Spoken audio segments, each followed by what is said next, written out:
So we would absolutely run another Promptathon in the future. I think the feedback we had from the day and the Promptathon in particular was really, really strong and really positive.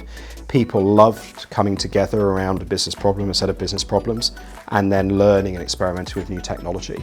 So I think if you take those two flavors, which is, that's what we're here to do. We're here to drive business value. We're to help the business solve business problems.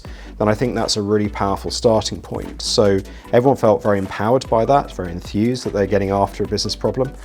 So then they learnt about that new technology. So would we do that again? Absolutely.